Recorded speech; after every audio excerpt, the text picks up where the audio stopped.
going on now? We are on this wonderful day.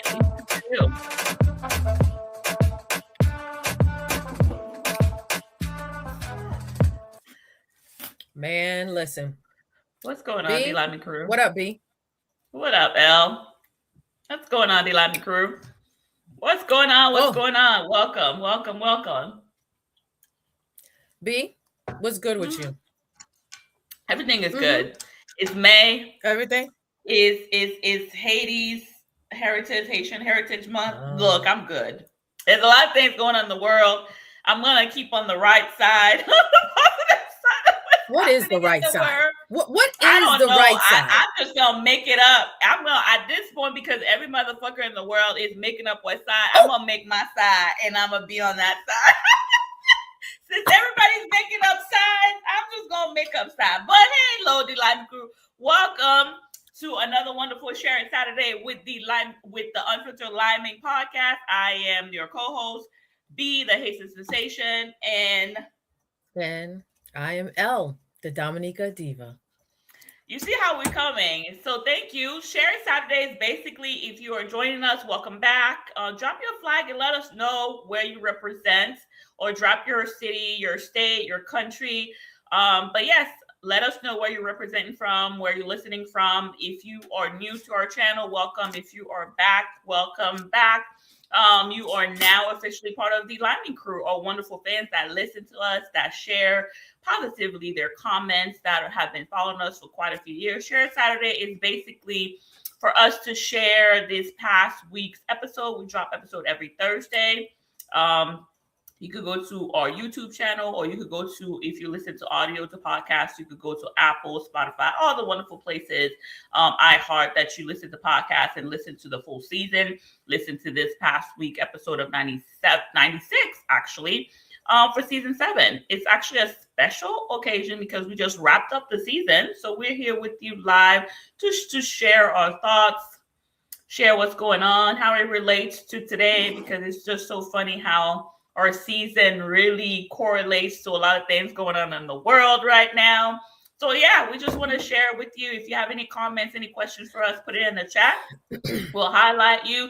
Please, disclaimer, because I'm just disclaimer person.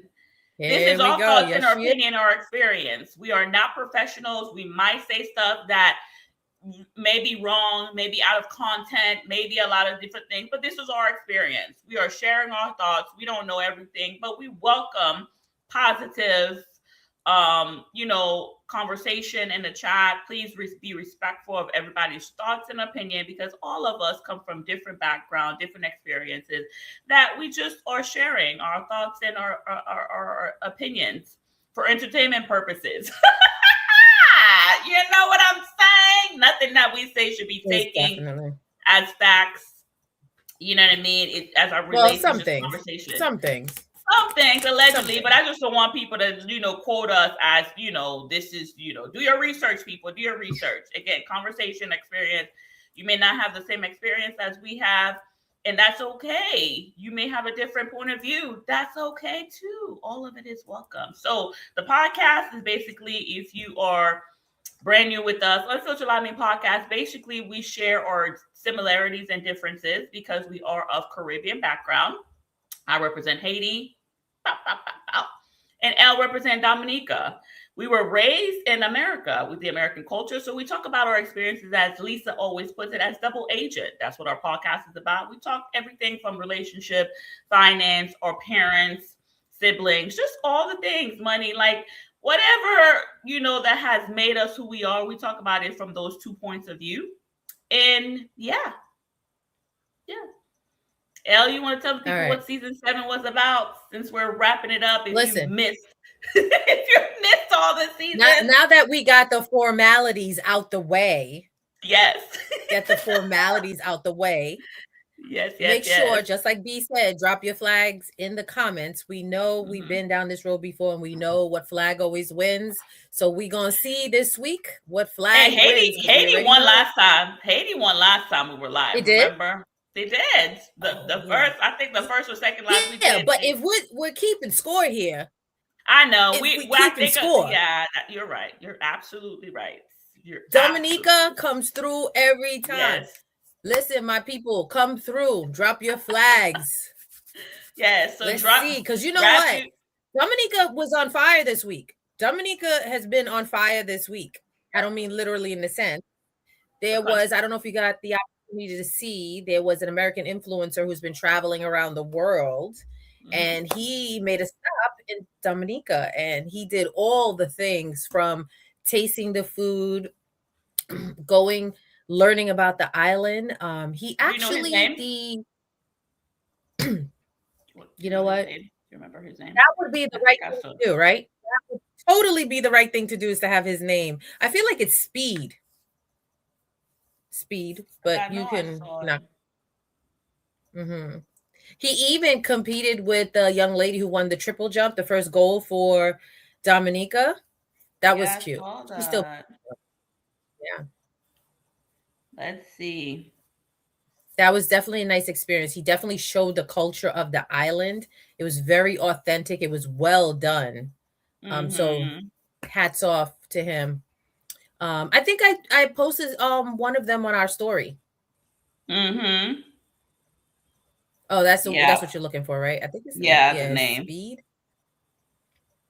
Well, let us know when you find it. I show but Speed. One of the things I show Speed, but what you could also do is, hey, well, like and share this live, or like this, so you know, to your closest 500 friends. People ask for 3. I asked for 500. You got 500 closest friends. Share our stuff, but you could follow actually Discover Dominica, and they actually post. So that's where it is.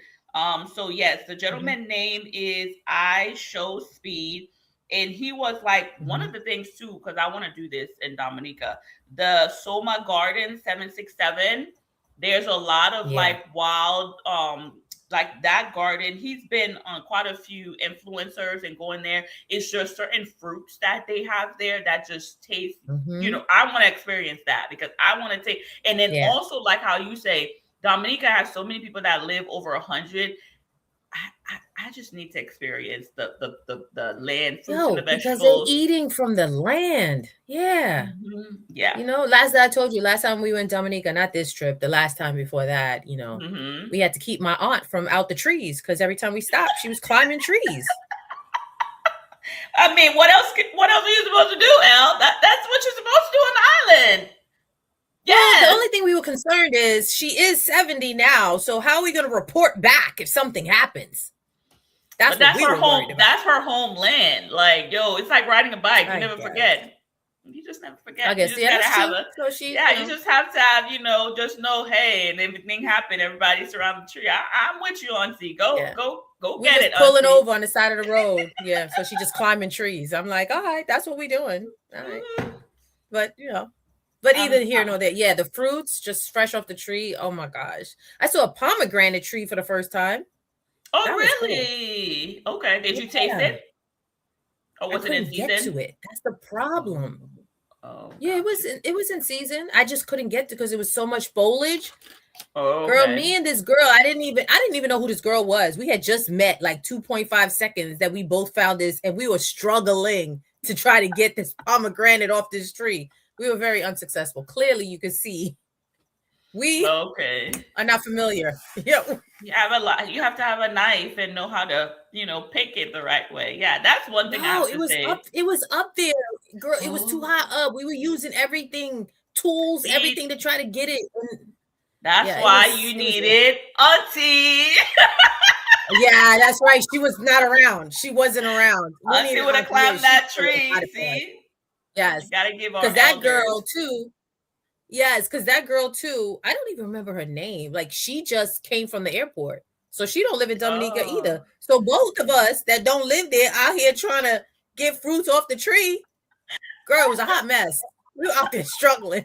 Meanwhile, the cab driver that is from Dominica was just sitting there leaning on his van, like, I must see how this goes. Look at these poppy shows over here. Look at these poppy shows.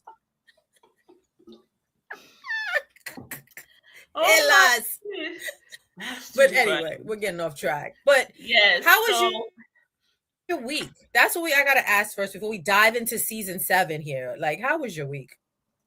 My week was well. Well, is My that good? week there was. I mean, for the most part, it was well. Like I said, I'm just forging my own lane because at the end of the day, I feel like there's so many things happening in the world. Tying back to our season 7 was we talked a lot about women.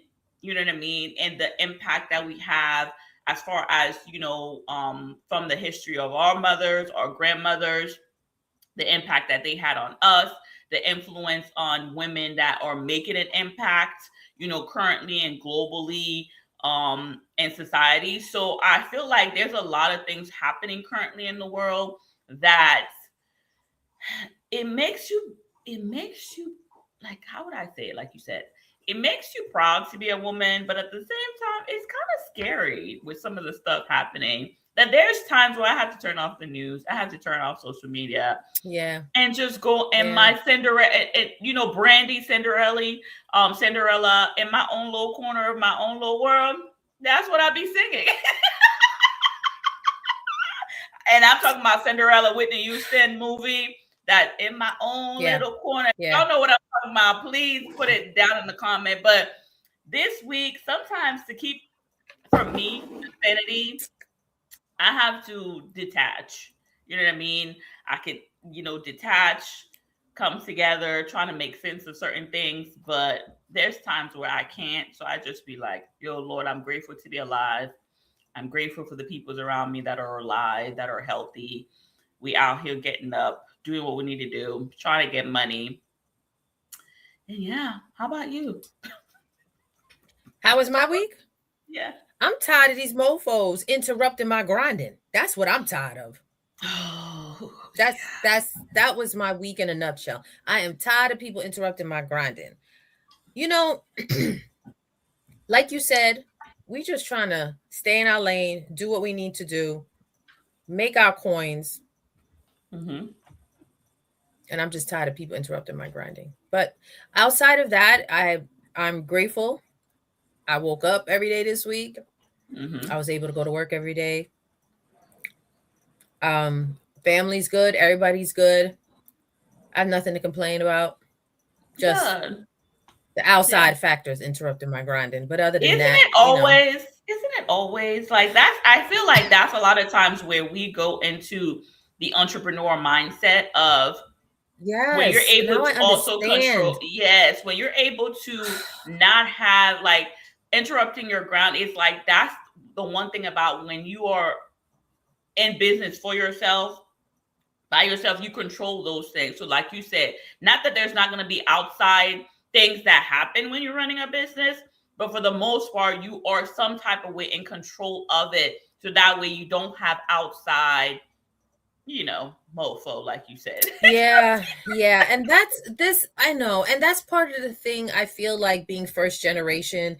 One of the things, I mean, this was not your case, but I feel like a lot of my cousins and other friends I've met along the way, it's like the same message. You go to school, that's all you should concentrate is on school, get your education, go to college, find a good job, stay there till you retire.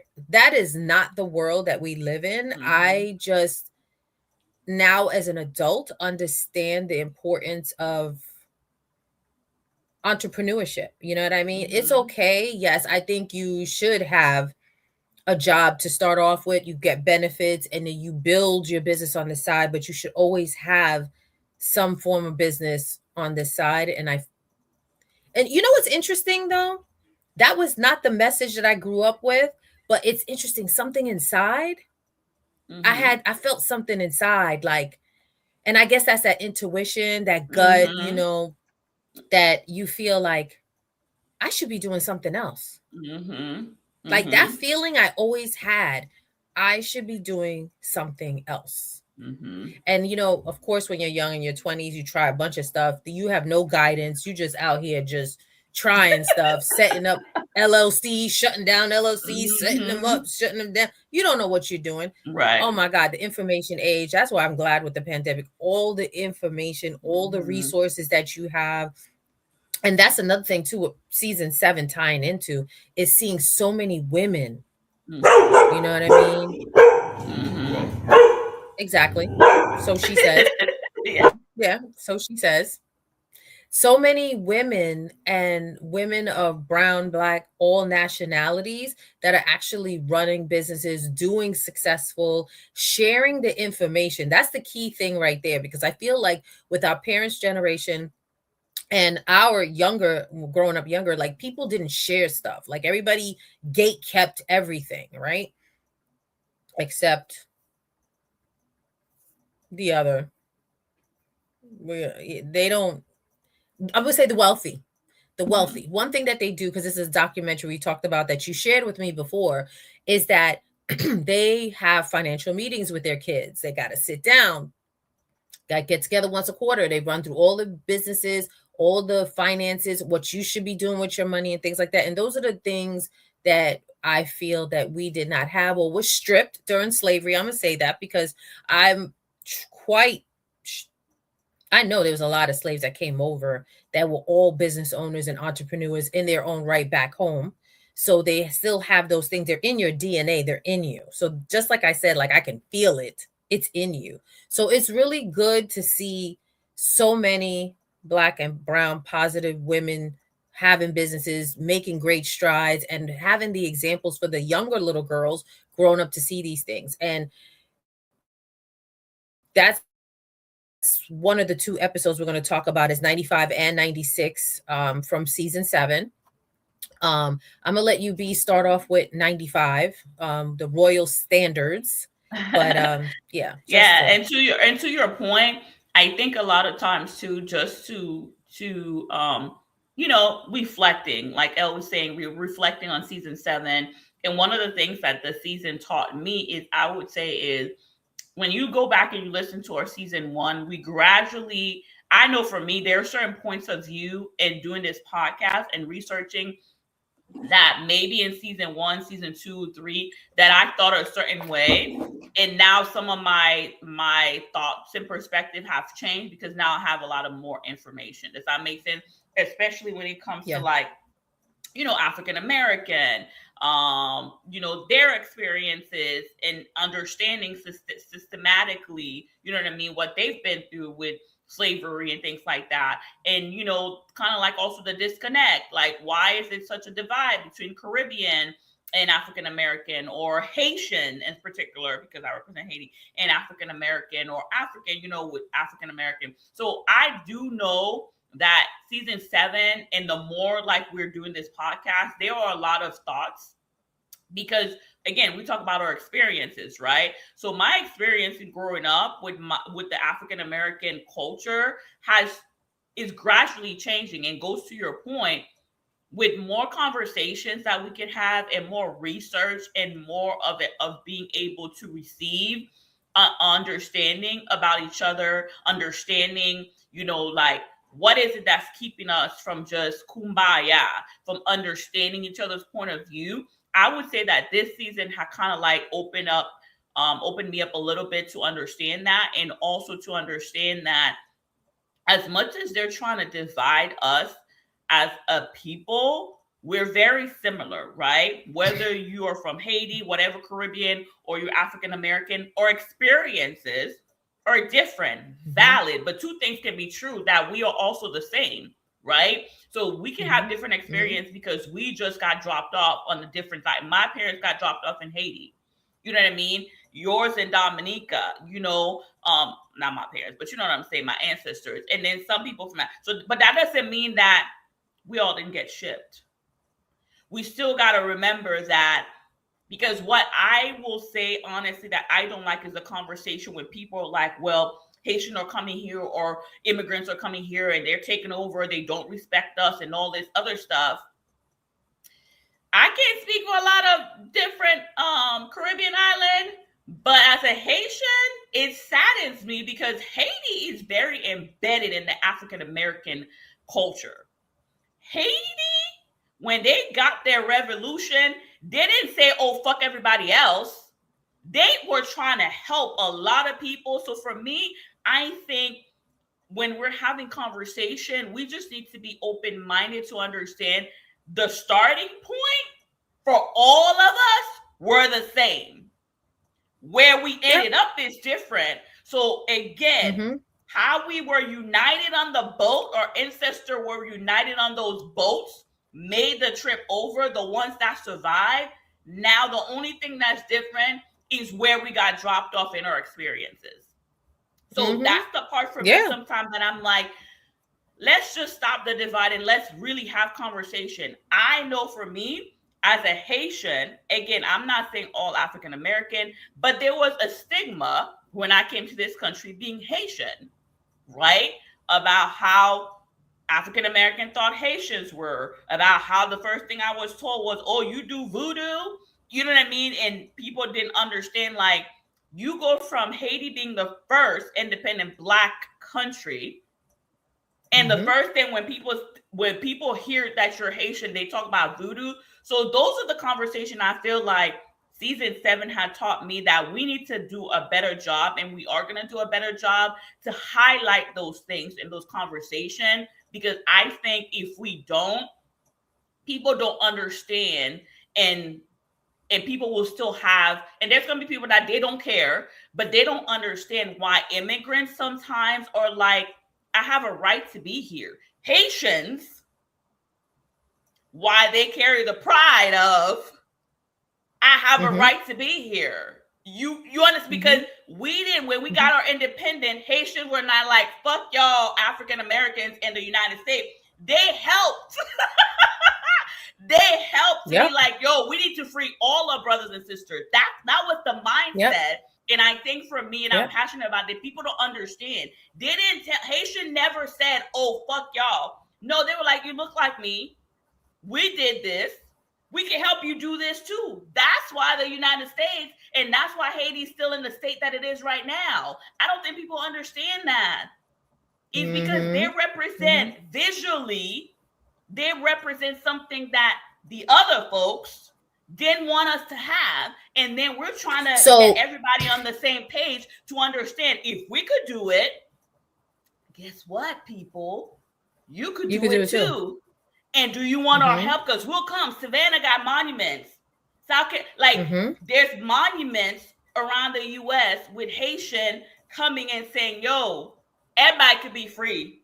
Just let us know. It's like your girlfriends, girl code. Yo, somebody's doing something to you. Oh, we right now. What? We're not letting you be by yourself. And I think so you don't you don't think that divide came from the coloners putting stuff? Oh, absolutely. Absolutely. Okay. I do understand because that, I think but I think even at some point in time, yes, two things can be true, but at some point in time, we got to take accountability. You got to think for yourself. You do. We got to take accountability, because now, like you said, with the resources that is out there, just like that's what I'm saying, season 7 taught me, and doing research about the topics that we talk about, you learn things and you grow and you elevate. So I could say, maybe if you listen to my first few seasons, there are thoughts that I probably said. Now it's a little bit changed because now I'm getting better perspective. It changes. It always changes. Yeah. Right. Definitely. And I'm able to elevate, and I don't stay in my own little mind thinking that I can't be open to, oh, I had this thought, but I'm learning more and growing. Oh yeah, that's evolving. You understand what I'm saying? Oh, women played such a big part in the Haitian Revolution and a lot of revolution. And you'll talk about this, in episode 96, we highlighted certain women making global impact. I think that's the part I just feel like as we grow in season 7 just taught me there's so much that we as a people sometimes don't want to learn and don't want to confront. But at the same time, there's so much out there for us to be open-minded. Just like this season, the women, right? The impact that women made in episode 95, sorry, my little thing, was building supportive community, right? We're stronger together. And in that episode, we talked about how everything I just said, if we come together and we understand the importance of each one of our contribution, we would be so much further along. Like the episode talked about, we need to do a better job of mentoring the younger girls, right? Of our generation, of showing them the things, not only the positive and the good, but also like how did we overcome? Like I would have to say, like Lisa said, my family and my mom, they were entrepreneurs, but they never talked about how do I do it for myself, right? She was just like, because I remember I was having a conversation with my mom, story time. I was having a conversation with my mom about something. And I don't know if it was just something, we were talking about my dad or something, and I was asking her a question about it. And she was like, well, I just thought you knew. And I was like, well, how did you think that I knew this? She was like, because you were there. Because you were there. You were living it. You didn't know. And I was like, just because I was living with you and just because I was there, that doesn't mean that I knew. Like, and she didn't comprehend, because in her mind, and I think that's a lot of times as parents, we do that. Our kids are in the household and we think that they should know different things because they're in the household, but you don't have conversation, right? Oh, I got that too. Right. You don't really talk about stuff. So I think it was either my mom and dad breaking up. And I think that was what the conversation was about. And she had like, something to say about my dad. And I said something to her and she was like, well, I mean, how did you not know? Or how did you not see you were there? And I was like, because we never talked about it. So I don't understand your point of view when it comes to my dad, because even though I was in the household, first of all, like you always say, kids are seen and not heard. And I'm one of those people. I got my behind whooped because I would ask questions. Yeah. So which one is it? You wanted me to know, but if I'm asking questions, I'm the child. Like, you know what I mean? So that's it's a ball of confusion. It is, because like in her mind, she really was like, and I think that's where a lot of now understanding my mom, I give her grace, because in her mind, that's where I think a lot also of the confusion is when it comes to like Caribbean, like her generation and the ones that were born in Haiti. It's like they are still with that mindset of how they were raised. So they don't feel like always they have to explain themselves and have conversations with you. They're just like, well, I'm showing it to you, right? I'm going to work. I'm doing the business. I'm this, you're there. So you should automatically, they don't understand, like some people need, you understand what I'm saying? Like you said, the 1%ers, they go and they have these retreats with their kids. Because they know, like, hey, you might be there, but you might not understand the ins and out of the business. So I think 95 was basically, we talked about just, we need to do a better job of building stronger communities and taking accountability for how we move forward with what we're learning, the things that our parents did right, the things that we could improve on, the opportunity, and also understanding that we don't have all the answers, and it's together through community that we're able to be like, oh, I can learn from you, you can learn from me. And now we're helping build a stronger, more resilient, more intelligent, wiser, more in tune generation with their iteration, with the next generation. So I think those are the things that we definitely, should share our experiences, and understand that falling sometimes is okay, but not discard the influence that women have contributed in the past, present, and future. Yes, they have impacted a lot. So my little rant. And also to piggyback on something you said, is that you talked about how that our parents just assume that we're in the house and we just know what's going on. This is why I'm also an advocate of talk to the kids. The kids are smarter than you think that they are. And then it's like, I get some messaging from some parents that are like, they don't need to know that. They don't understand. No, you don't know what they don't understand. That's your job to explain, because then you don't become a full adult. And then it's like you become a full adult and it's like, well, I didn't know. And then they tell you, well, I thought you knew because you were there. You didn't explain anything. Right. And you're trying to figure out that explained it. That's the thing I don't get with the kids. Talk to them. They understand. You gotta cut them. So these kids are smarter than you think. And sometimes I feel like you don't want to explain it because you're too tired to explain it. That's why you don't want to explain it. Why don't you keep it real?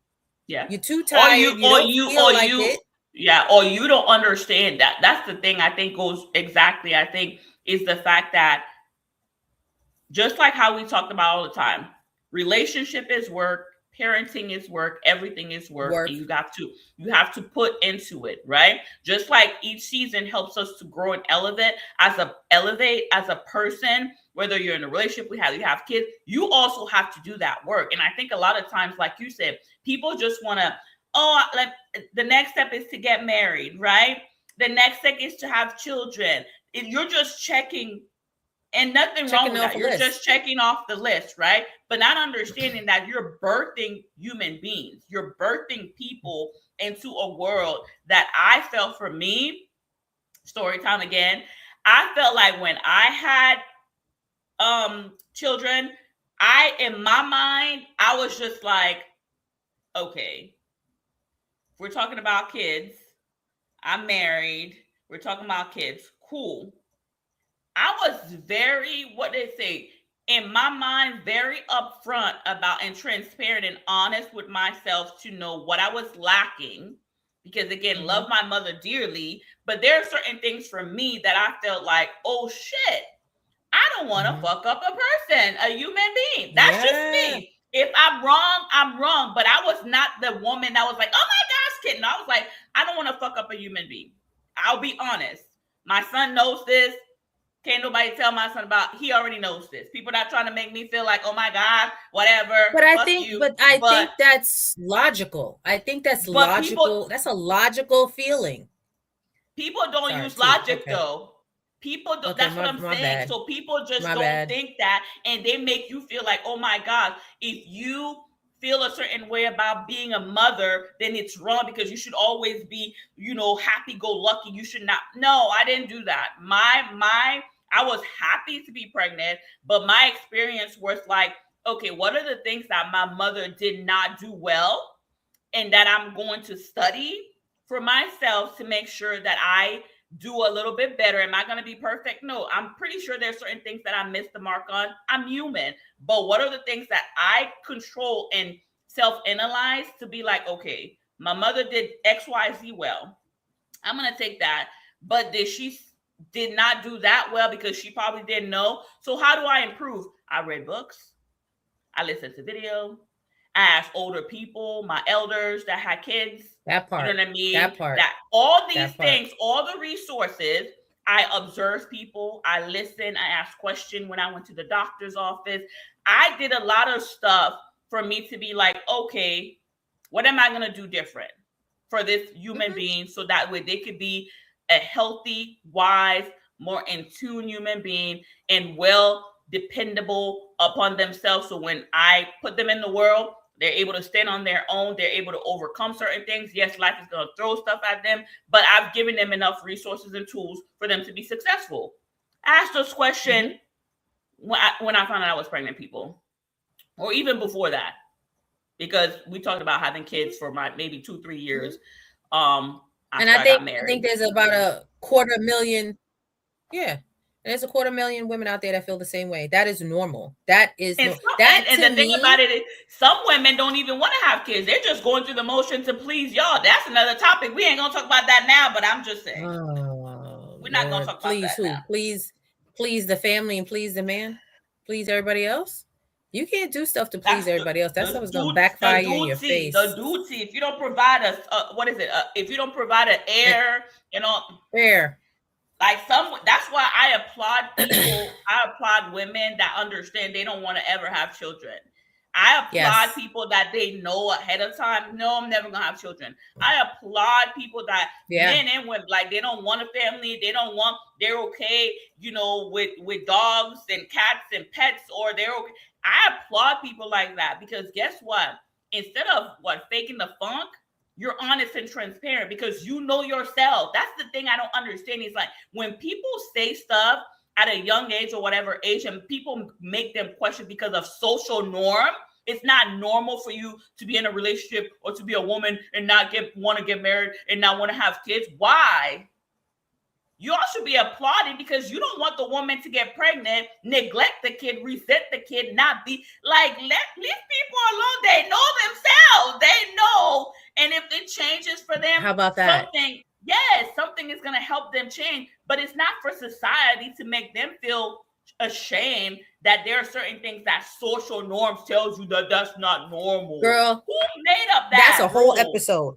That's a whole episode right there. And especially in the culture, I'm not even say Caribbean, a lot of foreign cultures. Yeah, it's just, go to school, get married, pop out the babies, and just sit around for the rest of your life and just work the one job and just raise the kids, and that's just it. That's it to life. There's nothing else to life. That's it. Yeah. But and again, it's I'm fine if you are a person that's what you want to do, and your man provides that stability. Go for it. Again, everybody has a right to choose. That's what's beautiful, because that's the thing that I'm not gonna go too spiritual, but that's the thing I feel sometimes with society that amazes me. Because a lot of society calls themselves a Christian society. The U.S. calls itself a Christian society, right? Christian whatever, values or whatever. But one thing it always amazes me, and again, I'm just a simple person, simple logic, critical thinking. That's how I got myself. Critical thinking, that part. That's how I got myself. So in the Bible, if we go back to, we believe that the Bible is the stamp of God. We believe in, nothing. I'm not knocking. I'm just using this as an example. Story time. If we believe what the Bible says, in the beginning, God created. In the beginning, Adam and Eve, you know what I mean? They did what they did. And then after that, God gave us choice. Right? Choice. Oh, shit. Preach. Choice. What's the definition of choice? God gives us free will. Last I checked, right? Y'all might want, because y'all know me, I'm always going to tell y'all, please fact check. But God gives us choice and free will. He does not bang us over the head with, yo, stupid, I'm God, I can make you healthy or just do. He doesn't. He gives us choice, free will. Last I checked, unless I'm wrong. But it's amazing to me as people, we don't allow people to do the same. Well, no, they want to take choices away. Caucasian folks, y'all just anomaly. Slavery showed us that y'all don't give a fuck about Black people's choice and free will. So that's one. So for me, people that in their mind don't understand, God gives us free will and choice, but you want to enslave people and you want to make people feel like they ain't got no choice. And again, not only that, then when it comes to, giving us rights, women still didn't have a choice. That make it make sense, people. Because women still couldn't get bank account. Women couldn't get bank account without their husband. Women couldn't do a lot of stuff without their husband. Women could, if they were pregnant or whatever, they couldn't get an abortion if they wanted to. My body, there's a lot of, so explain to me, if we're a Christian country, so claim, and God gives us free choice, free will, but then y'all society, people, you then trying to make it make sense to me. Make it make sense. If the Almighty gives us that, why are we not giving people that? We think that we know better than the Almighty? We could. Girl, that's another conversation. That's a whole another. Sorry, y'all. See, one thing leads us to another thing. I mean, I'm just saying, 95 was about building stronger communities. People, I'll take it away because I think, when it comes to women, and a lot of things, because it's true, y'all could look it up. What I'm saying, women did not have free will to do certain things till recently. Because you said you remember your mom not able to open up a bank account, correct, without your dad? Oh well, my dad was telling me that when they first got married.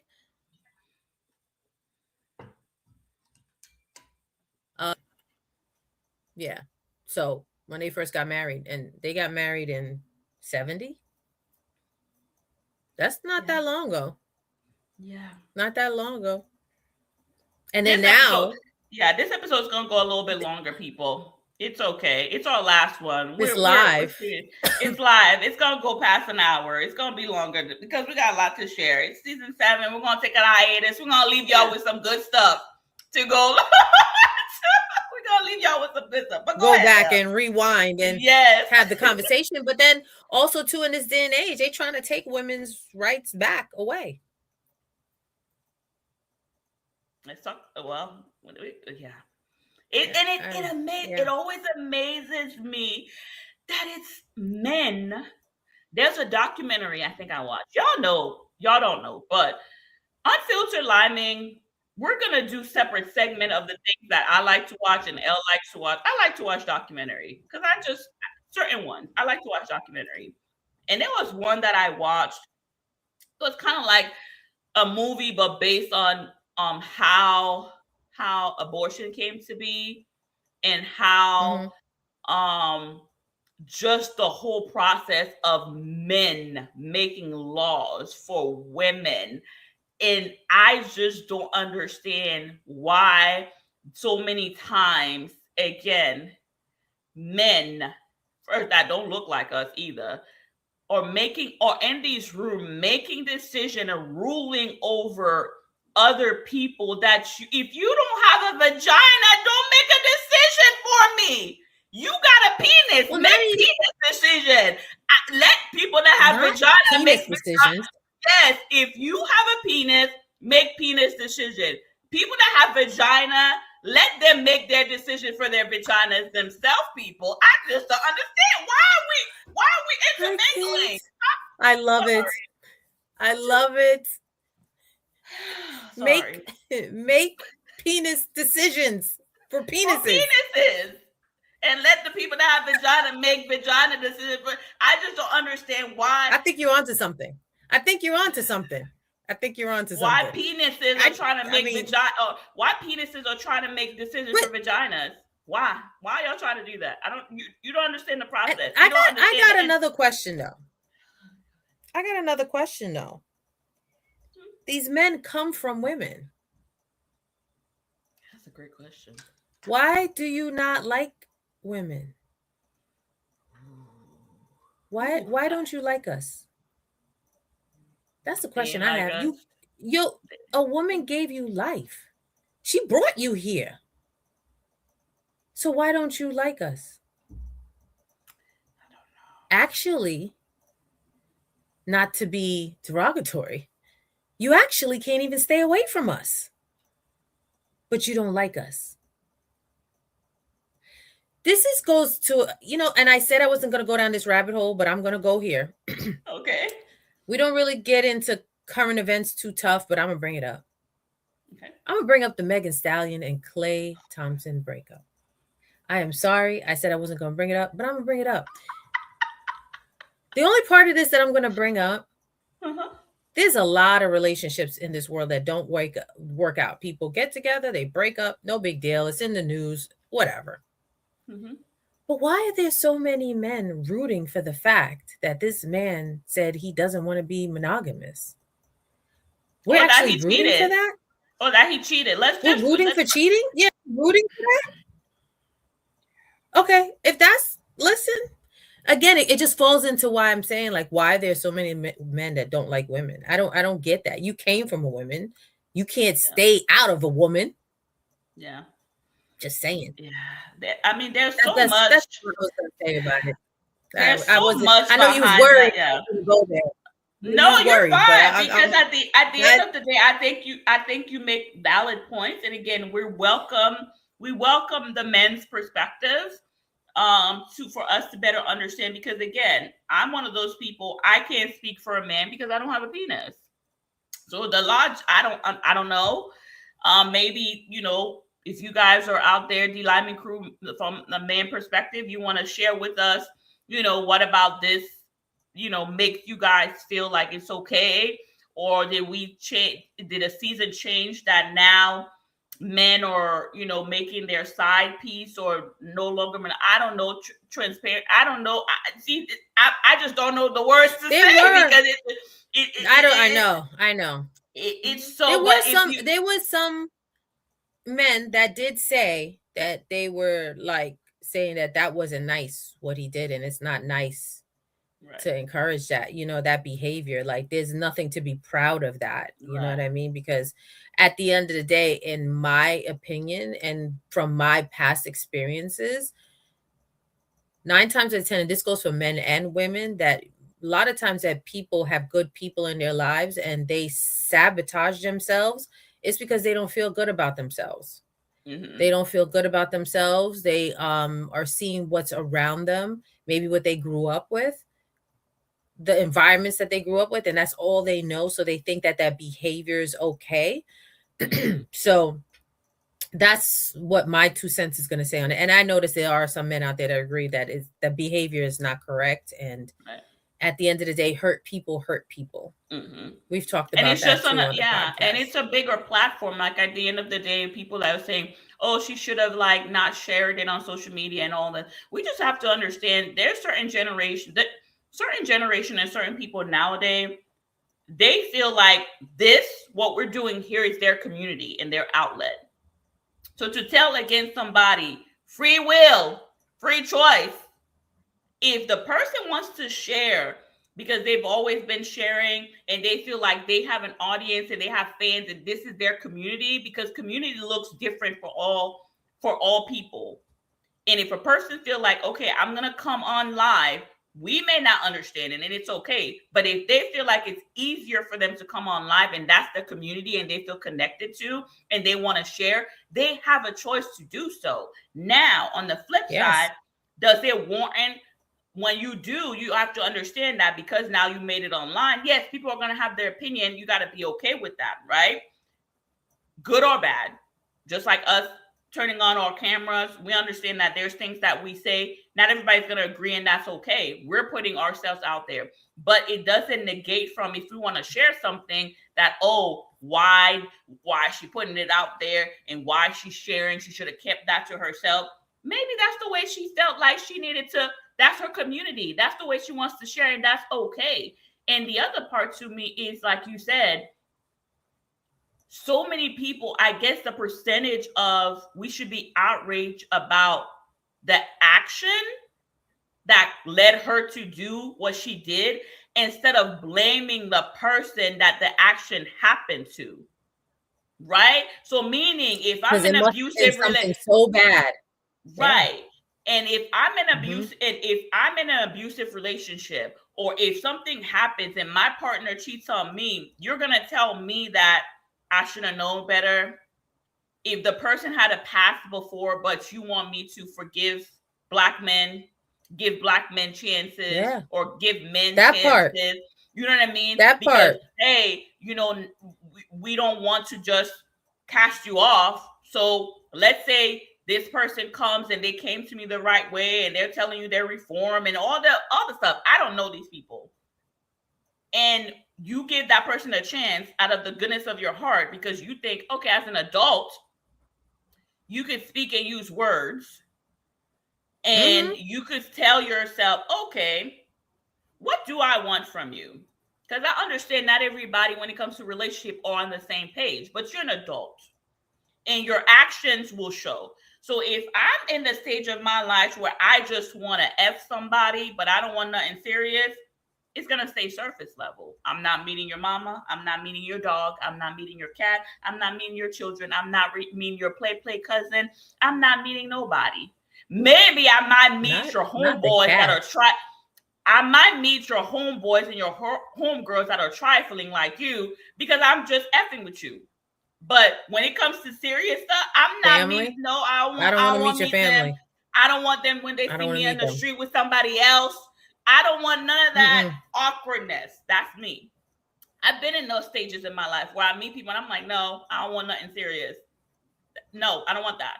Then I've been in different spaces in my life where, oh, I want to be in a serious relationship, but not really be married. So that's the purpose. And then I've been in the well, oh, I possibly want to get remarried again. We all know the stages that we're in. Why not just be Mm-hmm. honest with somebody? And not only that, if I'm into the stage of my life where, again, with now how there's so many poly, open relationship, all these things that we have now welcomed into society that has been around for a long time. I just don't understand in my mind, if you want to have multiple partners, I think we've become more forgiving. You got Nick Cannon, you got Neo, you got so many people, Akon, you have so many people. If you want to have an open relationship, yo, I like you. It's okay. You could be my number one, but I'm gonna have 2, 3, 4, 5, 6, 7, 8, 9, 10. Are you okay with that? Listen, yeah. Give the person free will. Give the person free will. We're back choice. To that. We're back to that again. To decide what they want to be. Because I don't think, for me, if he had, and again, I'm not condoning, I'm just saying, if he had been like, yo, I like women, I like to fuck, and I don't see myself, would you like to participate or be on this ride with me?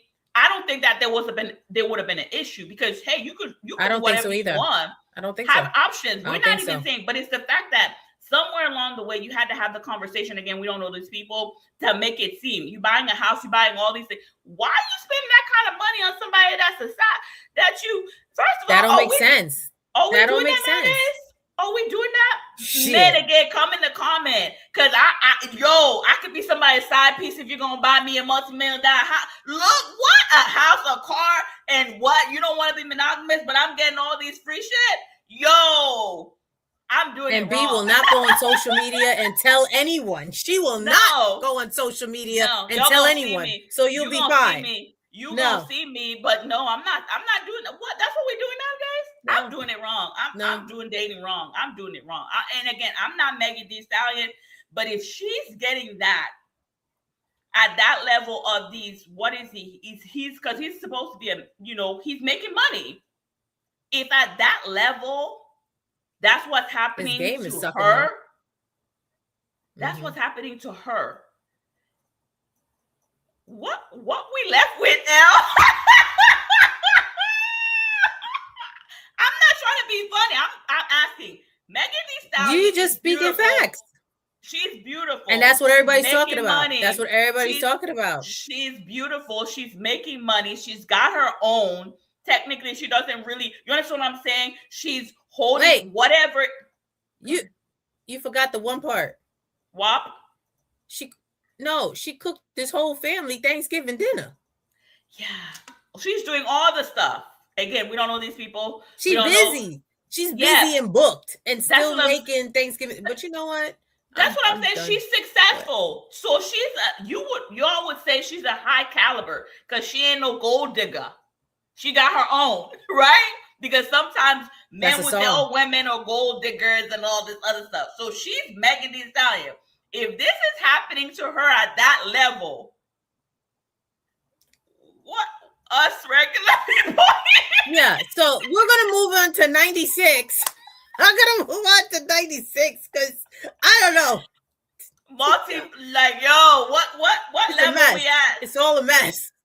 It's all a mess. Thank you. We are 96. Yeah. No, anytime. We talking about women. This is the trials and tribulations. She's a woman. So we're gonna talk about in 96 what we talked about. The future is female. Yeah. How ironic. The future is female. Caribbean women making global impact, and she is somebody who makes impact too because she has a lot of she has a nonprofit. She has an organization that gives back. Nonprofit. Sorry, I couldn't get it out. She has an organization that also gives back to communities all over the world. Mm-hmm. She also had, after she went to school and graduated, she also had a website where people can go and for mental therapy and things like that. She set up a community for that too. So she wasn't in our episode, but I'm bringing it up now that, this is a woman too that has global impact as well. So kudos to Megan. And the reason you keep doing your thing. Yeah, there's a documentary about her. Again, me and my documentary. I watched a variety. There's a documentary about her. Yeah, Megan Thee Stallion and her own. Like she's in there, but she talks about like her mom passing away in the documentary. Yeah. Her mom was in the beginning of the documentary and passes away. She talks about the shooting, the trial, everything. But in there, she suffers from, I think she had mental, like it shows, I think that's why the foundation, mental health is a big thing because of everything that she's experienced and had to overcome, and that she's still overcoming. So again, there's a lot of times too, the way that people make people feel about their experiences causes mental trauma to people that people don't consider. And especially, again, when you have Black men targeting a Black woman that you're supposed to be protecting, whether you agree with her, don't agree with her, like her or don't like her, like Lisa said, you were born from a Black woman, and you know the struggle that Black women deal with on a daily basis.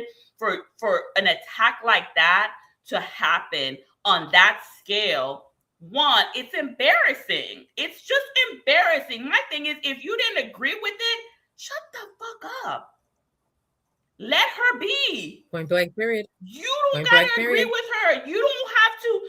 You don't gotta say nothing. But to make her feel, and adding to that spiral of mental trauma.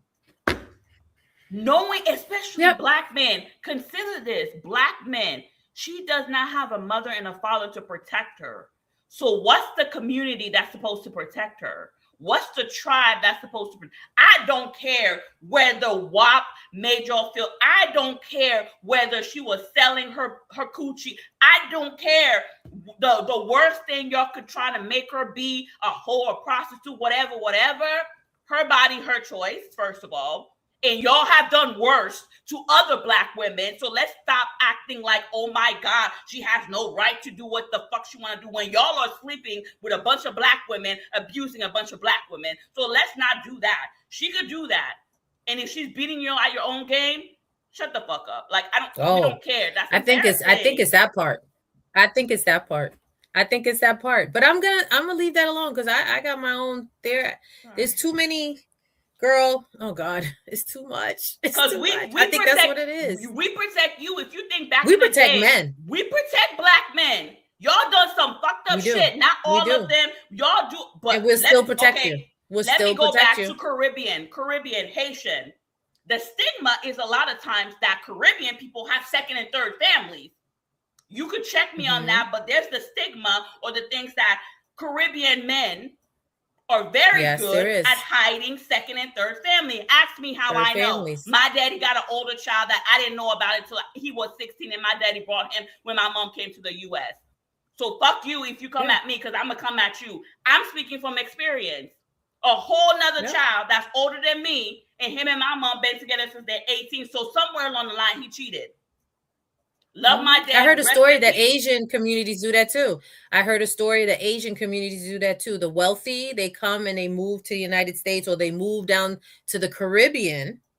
Asian men move to the Caribbean and they start whole new families. So, and the women still sometimes have your back. And sometimes, even worse, y'all bring the child to your wife home, and she openly welcomes your child and raises your child like nobody, like, ask me how I know. Yo, these are not things that. Let me tell you something. These are we facts. Should be protected at all costs.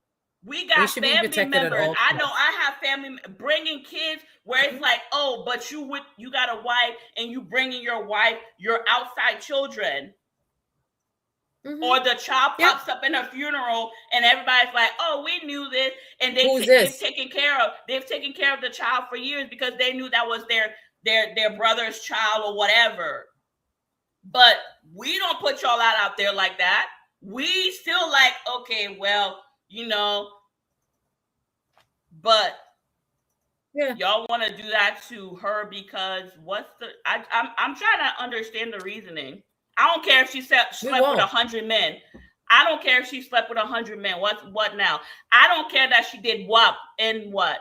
I don't care that she went on social media talking about her and what. What y'all got? Please tell me what y'all got. Because those are the things that y'all are saying. Girl, I don't even want to go down that hole because I could say some other things. It's just No, too go ahead. much, Go and ahead. people should This not be live is speaking. gonna be more than now. Go ahead. Go ahead, L. Because at this point, we gotta stand. Women, it's funny because we say all the time, as Black people, we need to stand united, and as women, we need to stand united because that's some fucked up shit. Within our own, we gotta take accountability, right? We gotta take accountability when we women do stuff, but also we should be allowed again to speak when. If my thing is, if this is happening to her, to that level of scale that she is, y'all think y'all gonna be able to do it to us regular women. And I'm gonna tell you right now, don't try to do that clay shit. But I think it's been going on. I think it's been It- going on. I but think we're it's been saying- going on. Yeah, but we're It's saying been no, we going don't on. want it. We don't want it. We're saying no, we don't want it. It's not acceptable. We don't want it. It's embarrassing.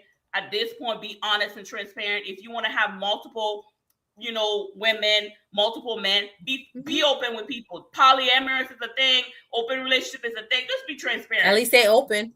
At least they open. At least they open. What they say, be a man about it. That's a song. Be man or be woman about it. That is true. No reason. In 2026, there's no reason. There's no reason to do this bullshit. Nope. And I wasn't going to bring this up, but the other part when I said that there's just some men out there that just don't like women, I don't know why Stephen A. Smith had to enter the chat.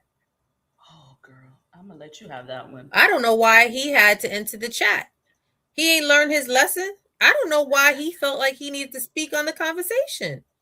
But do you think it's because... So do you think it's because a couple of things I'm going to ask you? Do you think, well, one, Clay is a U.S. American basketball player. So, Stephen A. responds to basketball. But secondly, do you also think nowadays with social media that people do certain things to get clicks and likes?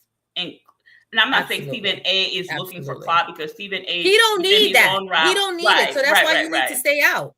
Right. He don't need it. Stay out of the conversation. We already don't like you anymore. Like, just stay out. Let me ask you this, because everybody's talking and we talk. Let me ask you this. What would have been, you think, in your opinion, and I know you're not a man, but in your opinion, and your opinion, this is your thoughts. What would have been the response that you would have wanted to see or hear from a Stephen A., from, Black men that are in these, influential? What would you have wanted that you didn't get to see? Or maybe you saw, but it was at a very small percentage. What I would have liked to see is, listen, I'm sorry that relationship did not work out. They made a beautiful couple. I hope, I wishing you both healing vibes at this time, and hope that one day you guys can be friends again. Point blank, period. End of conversation. I wish you the best. Yeah. That's it. Facts. That's it. That's all we need. I don't need anything else. Healing. I'm sorry it didn't work out. I wish you guys the best. I hope you guys can heal and be friends one day again. That's it. I'm done. That's it. Yeah. I agree. I agree. Shit, you buying houses. I hope the sale goes through smoothly. That's what I would say. I hope the sale goes through. Or no, be like, what's the reality? Atlanta housewife. What's the girl name? Portia. Just make sure that you had a legit binding agreement that you get to keep that shit and do whatever you want to do, Megan. At this point, yo, I'm just saying. Listen, I wasn't even rooting for that. I'm just saying, like, I just hope the sale goes through smoothly. That's all I'm saying. Anyway, let's get into 96.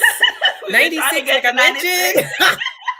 Let's just get a 96, because clearly 69 ain't working for folks out here. So we're going to get to 96. The future is female. 69?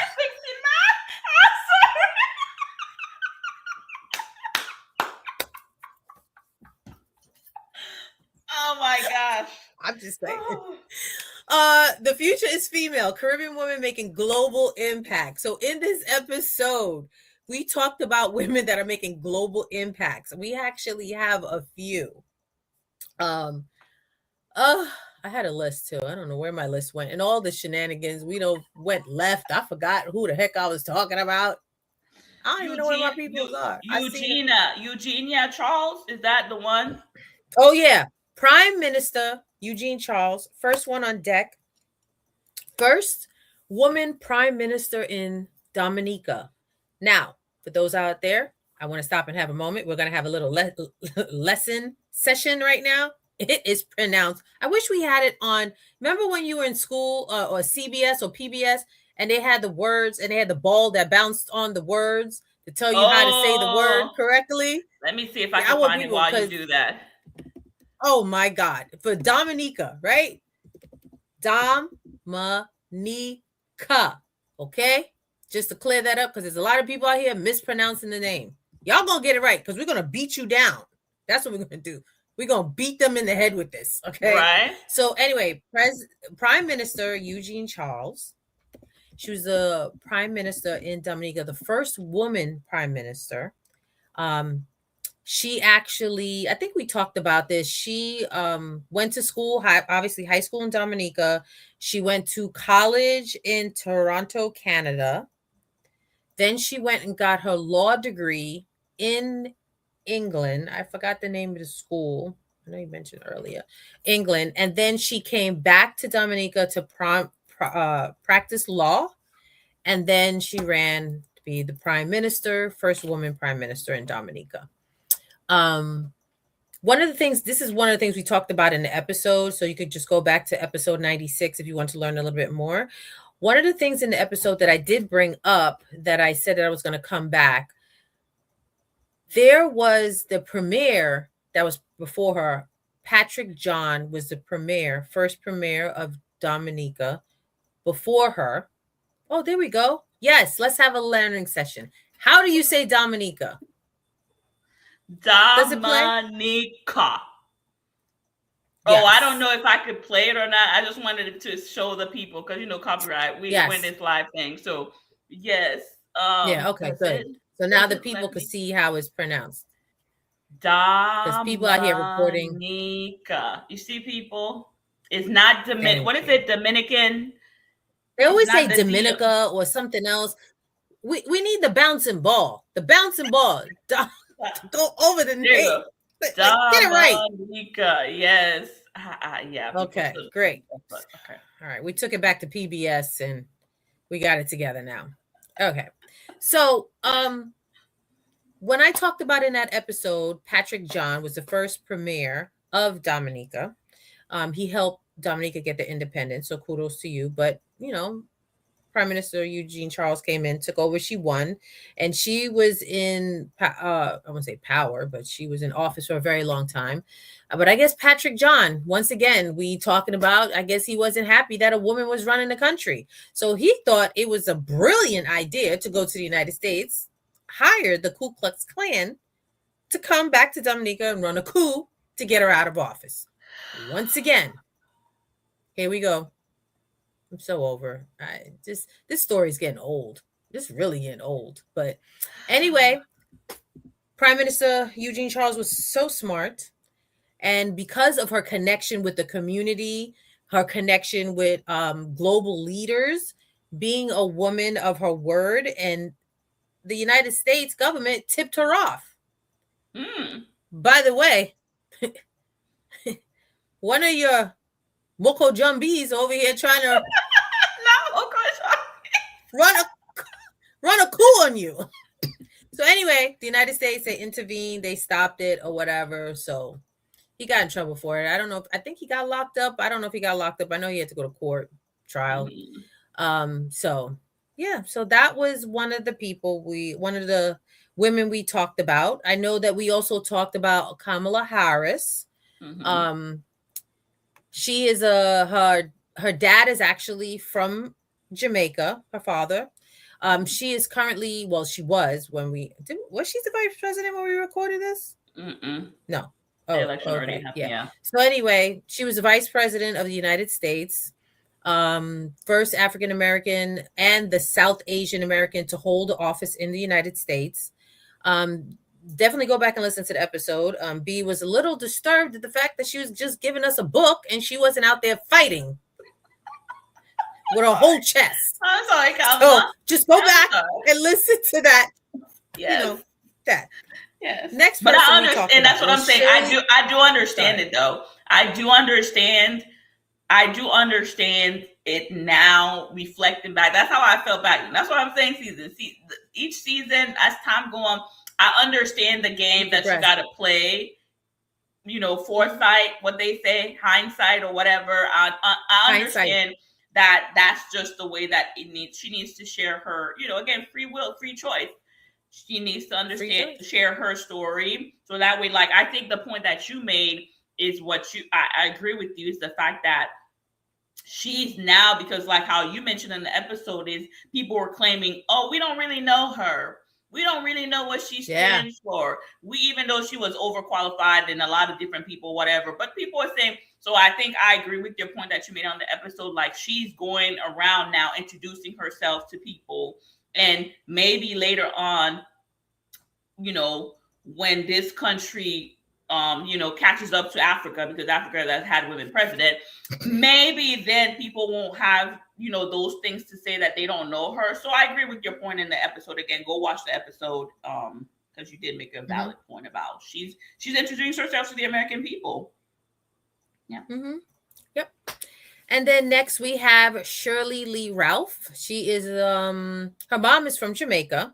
She's a veteran actress, singer, and activist. She has a long and celebrated career on stage and on screen, including the Tony-nominated role in the original Broadway cast of Dreamgirls. She recently won an Emmy Award for her role in TV series Abbott Elementary. So we can't forget about her as well. And then we have Carrie Jean Pierre. That's the one that you had to pronounce her last name. Colleen Jean-Pierre. Colleen Jean-Pierre. Yes, let's not forget about her. Her parents are from the island Haiti. She is currently she wasn't currently, but during the Biden administration, she was the White House press secretary. She was the first Black person to be the Black press secretary. Then she also was openly LGBTQ plus person to hold that position as well. So she was very, very classy, very definitely classy. So shout out to her too. Go back to the episode to learn a little bit more about her. And then last but not least, did I talk about Shirley Chisholm? Chisholm? Chisholm, no. Shirley Chisholm, yeah. Her father was British Guyanese, now Guyana, and her mom was from Barbados. So, and didn't she ran for office too as well? I think so. Am I getting her confused with somebody else?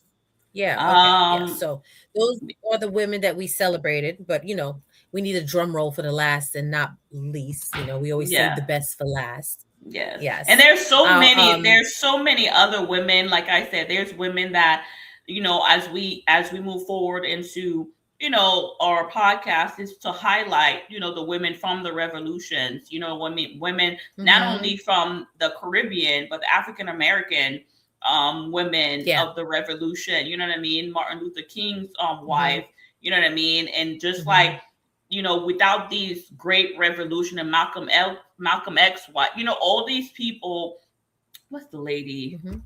Harriet Tubman, you know what I mean? All these women from that, even if they were married to these men, they still contributed, right? And I think we just need to highlight these, because without them being home, taking care of the kids and all of that, and I think I read somewhere, and there was a documentary about the Haitian Revolution, is the reason why women in the Haitian Revolution was successful in helping is because, again, men did not think much of women, so they were able to actually get information and be great spies because of the fact that y'all are always undermining us and not understanding that WAP be whopping. Say it again for those in the back of the room that didn't hear. The whopping, and y'all still not understanding and getting caught up with women. But that was one of the things that came out of that revolution, is that, you know, the Haitian Revolution understood, like the you know what I mean, the during the war, that women were able to be spies, because a lot of conversation that was happening around women, those men didn't think that the women would go back. So your secrets, you're talking in front of us. And even if you think about, like, so that's the Caribbean, right? But even in African American, if you think back on slavery, the Black women was the one that was breastfeeding the women and doing all these things. So, you know, like, there's so many things that, you know, breastfeeding the babies, as Black people we did. And again, women just so undermining the power, I feel sometimes, that we hold. And yeah, I just, I don't understand. Didn't they say also too, like, in Africa, they or when there was wars going on too, the women used to sew codes. Those patterns were codes in the clothing. So all and these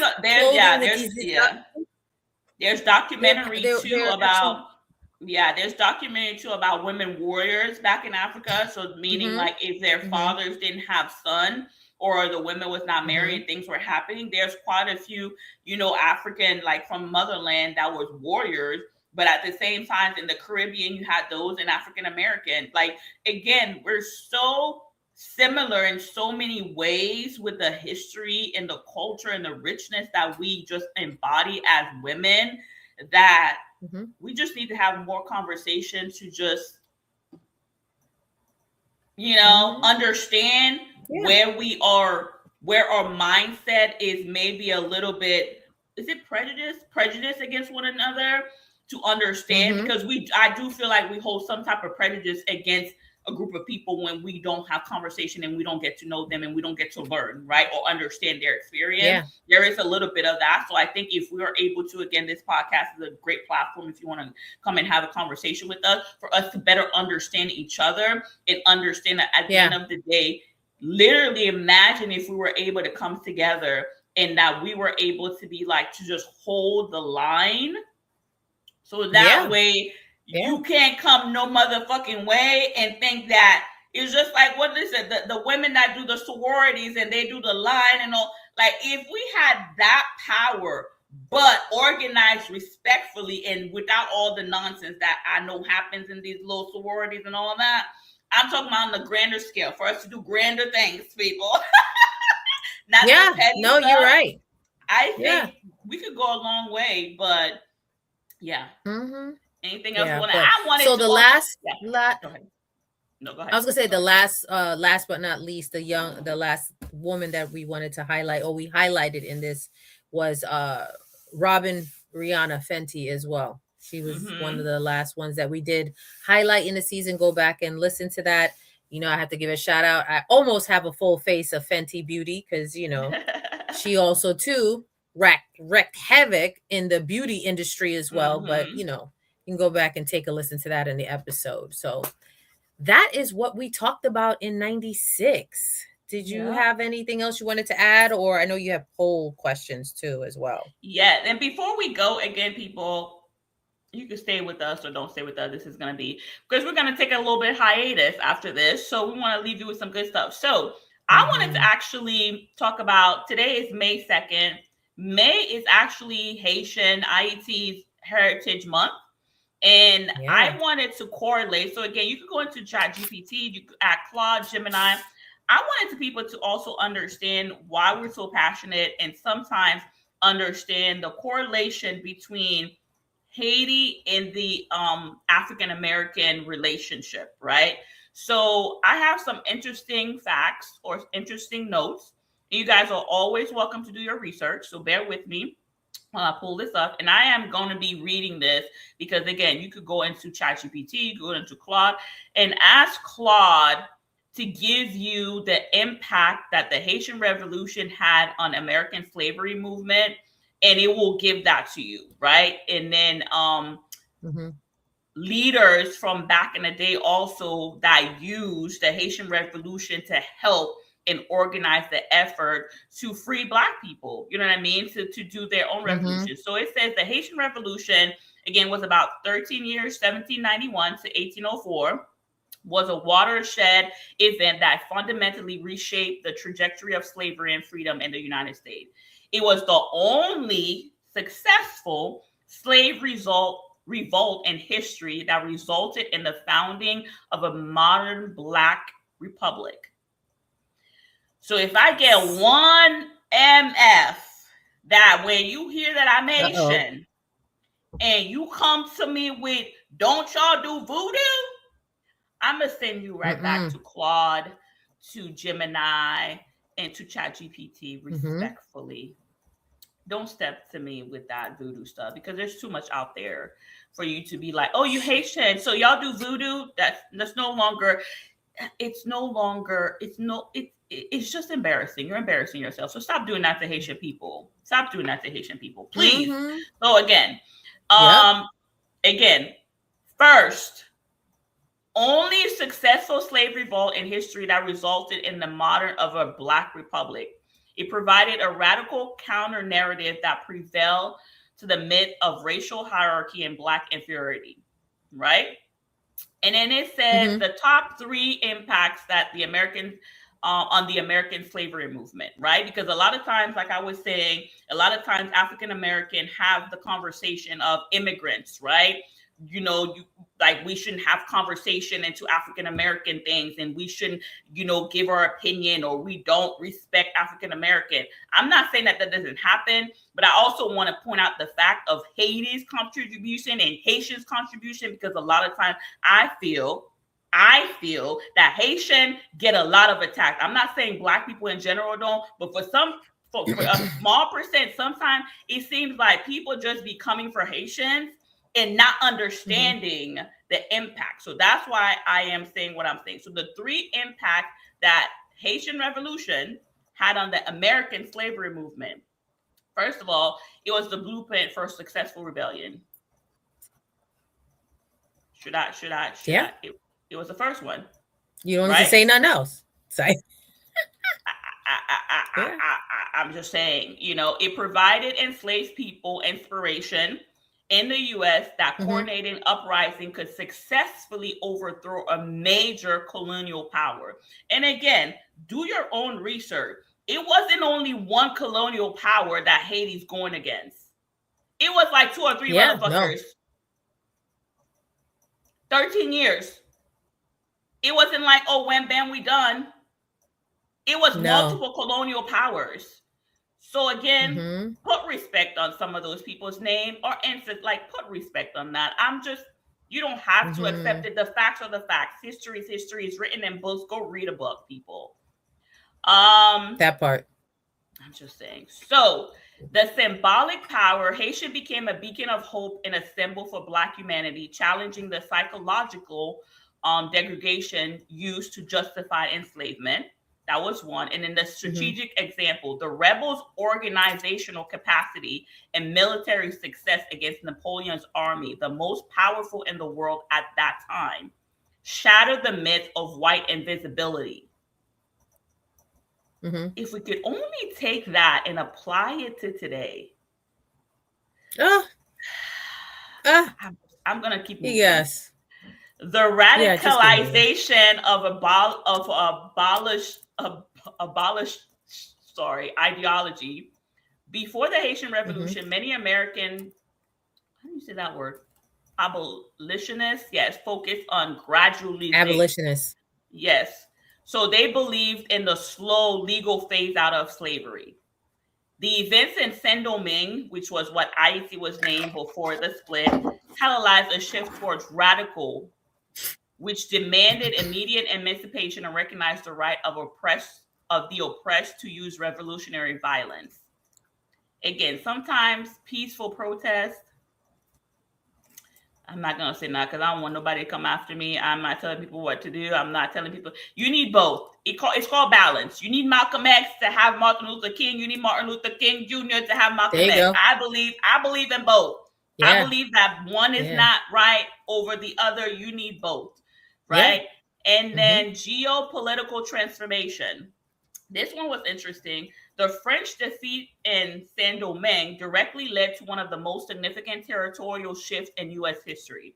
After losing his most profitable colony, Napoleon abandoned his ambition for a North American empire and sold the Louisiana territory to the United States.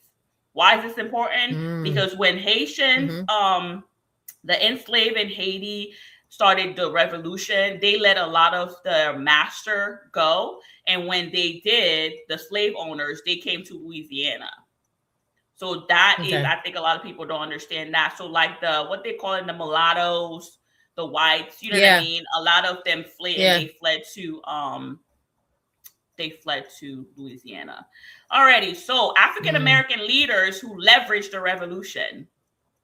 This is how we're similar. So we have a few African American from the African American history books that basically were inspired and leveraged the Haitian Revolution. You have Prince Hall, 1741 to 1807. He was the founder of the first Black Masonic Lodge in Boston. Oh yeah. Do your research, people.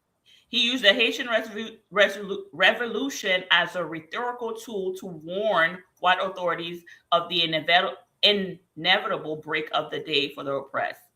And his charge, in his 1797 charge to his lodge, he urged the African brethren to look towards Haiti as evidence that God was on the side of the oppressed. We'd have Gabriel Presser, 1776 to 1800. Gabriel, a literate enslaved blacksmith in Virginia, planned a massive insurrection in the 1800s that was deeply informed by the Haitian model.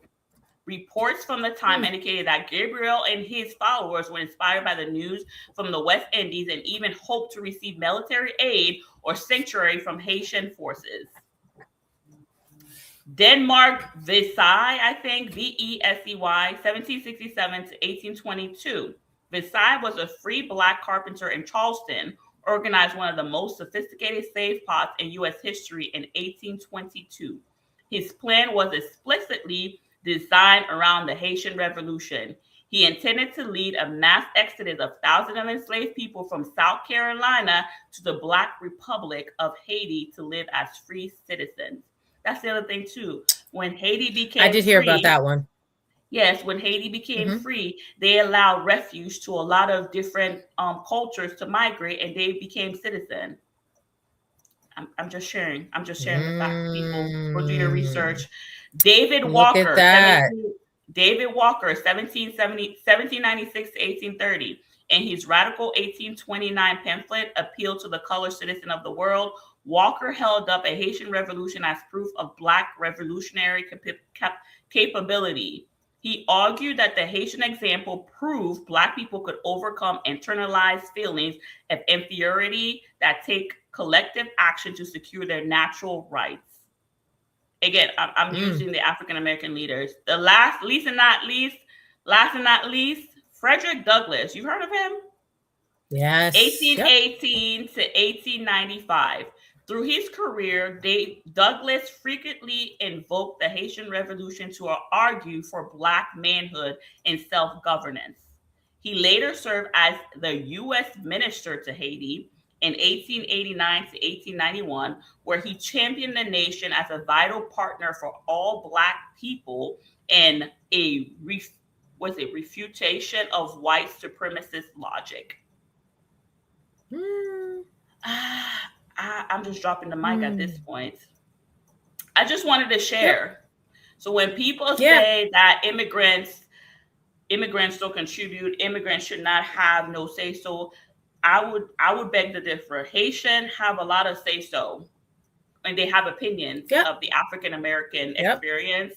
So I need that logic and that conversation to cease respectfully, because unless you really go through your research and really find out how embedded and how the Haitian Revolution helped, and because think about it, and that's just a question I'm posing. If the Haitian Revolution didn't happen, we would still be enslaved as African American. Or how long would it have taken for African Americans to realize, like, oh my gosh, we could go to war We could demand freedom. I don't know. We could change our trajectory. I'm just throwing out there. Yeah. But yeah. Yeah. So people, yes, season 7 was great. Mm-hmm. We thank you. Yes, it was. For joining us.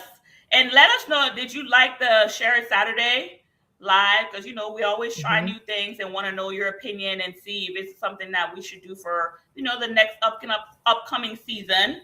Let us know what you liked about this season. Let us know what are some things or questions that you had to help us improve, or even have conversation. We shared a lot today. We've been with y'all for a little bit. Yeah, we sure did. Yeah, but we're gonna take a break. We're excited because season 8 is just gonna be it's gonna be great. We have some great things in store for you guys. We're gonna have some collaborations that we're gonna do with some experts. I think that you're gonna like. So definitely we're gonna work on that. Tune in. We'll let you guys know. But yeah, we need a break. This was a lot for us women. Yes. Women need a break for real. We're tired of fighting fires and wars. Yes, but we're gonna do the poll, and the poll is very simple. I'm gonna put it on there, and then I'm gonna ask you guys. But it's, how are you leaving season 7? How are you leaving season 7, Elle? I'm leaving season 7 motivated. Okay, we have A, are you louder than you started? Stronger in your boundaries, healed and at peace, or ready for the next level? Can I say D, all of the above? Yeah, you can. Yeah. D, all of the above. Yeah, I agree with you. Definitely, as a podcast, as individuals, I think we all learn from each one of our seasons. Like I mentioned, we learn and we grow. And hopefully you guys could see that we are, you know, learning and growing. And the conversations that we have are always going to be relevant because we do have different perspectives. Again, we don't only come from the American culture, but we do come from our Caribbean culture. We do come from just everything that impacts us in every area of our lives. So hopefully you guys have enjoyed the conversation, enjoy, you know, our perspective or opinion. Again, you might not agree, but be respectfully, we're always open to, you know, share your concept, or you could actually bring us a different idea or point of view that we didn't even think about. You know what I mean? Because I think that's what's great about doing this podcast and doing this channel, is that we want to have the awkward conversation, the uncomfortable conversation, so that way we can bridge the gap and move to the other side. You know what I mean? Because if we don't have conversation, we don't learn, we don't grow, and then we can't respectfully try to break barriers and build if the foundation have cracks, and if you don't address the cracks. We've talked about that too. Cracks. We've talked about that too as well in the past. Yeah, definitely. So definitely let us know. Definitely let us know. Again, we're here. Again, we are welcoming. We also don't want to make the man feel like we're bashing them. We are female. We are women. Well, right? And we talk from a woman's perspective on our experience with the men in our lives and the men that we experience, right? Everything that we say. So if there are men out here, you don't have to be Caribbean, that you want to maybe have a conversation respectfully, intelligently with us about your point of view, and maybe we're looking at it something, because again, all of us are different in our experience wherever our background takes us. So you're welcome to come on the channel. You could email us. Yeah, I think we should do that. We probably should have a whole season and just have men. Yeah, season on the man. On demand. But you could definitely send us, here. Send us an email about what you want to talk about at hello@unfilteredliming. Is it at unfilteredliming.com? Yeah. Yes. Unfilteredliming.com. hello@unfilteredliming.com. And we will review, our team will review and kind of, you know, see where the line is. And again, respectfully. We want respectful conversation, respectful, you know, and it's okay that you don't agree with us. You don't have to agree with us to come here. You could have a different point of view, and again, respectfully. So hello@unfilteredliming.com. You could come on. But yeah, all the above. The podcast is growing. The podcast is doing wonderful things. We want to be more in our community. next season. So if you do have a minority business that is Caribbean or that is Black owned that you want to highlight, the product has to be legit. The product has to help people.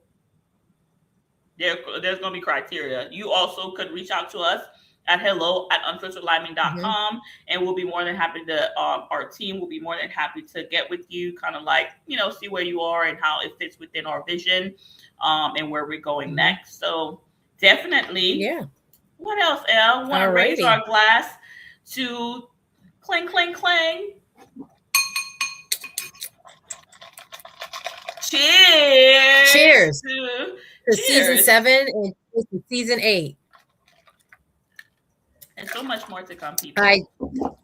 Yeah, Limin Crew, like B said, go back. You have now 7 seasons to go back and catch up on while we're away cooking in the kitchen. That's what we'll be doing. Not figuratively, because that's probably what they want us to do, but either way, we'll be cooking. Yeah, definitely. Well, thank you all for joining us.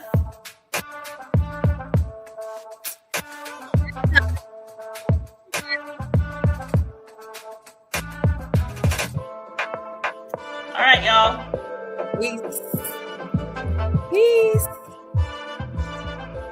We out.